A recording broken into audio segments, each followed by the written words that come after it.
What happens to those who never hear the gospel? If a person living on a remote island never hears the gospel, are they saved or condemned?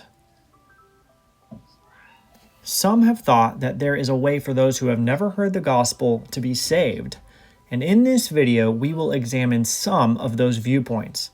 As Christians, we want to know what is ultimately true based on God's inspired word, the Bible, and not just based on our own reasoning. While God has revealed himself through his creation, people need a knowledge of the gospel in order to be saved. There are three major unorthodox viewpoints about what happens to those who never hear the gospel. The first view is called pluralism. Pluralism is the belief that all religions are worshiping the same God. Thus, believing that anyone worshiping any god will go to heaven, regardless of whether or not they hear the gospel. The second view is called universalism. This is the belief that everyone will someday be saved through Jesus, whether they believe in him or not. The third view is called inclusivism. This is the belief that everyone will have an opportunity to be saved, even if they don't directly hear the gospel in their lifetime. As appealing as these views may be, none align with the Bible's teaching. We must start by asking the question, why wouldn't a person go to heaven? The Bible teaches that it is our sin that separates us from God. Romans 3:23 teaches that all have sinned and fall short of the glory of God.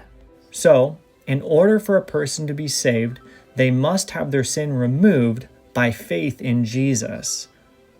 Jesus took the penalty for our sin. Romans 10:13 says that a person can only be saved if they call on the name of the Lord Jesus. Then, in verse 14, Paul asked the rhetorical question, how will they call on him of whom they have not believed? And how are they to believe in him of whom they have not heard? And how are they to hear without someone preaching to them? The point is this: people who never hear the gospel will not be able to believe it. And this is the only cure for the disease of sin that we all have. Apart from Jesus, there is no hope for them. This is why we must spread the gospel to the entire world.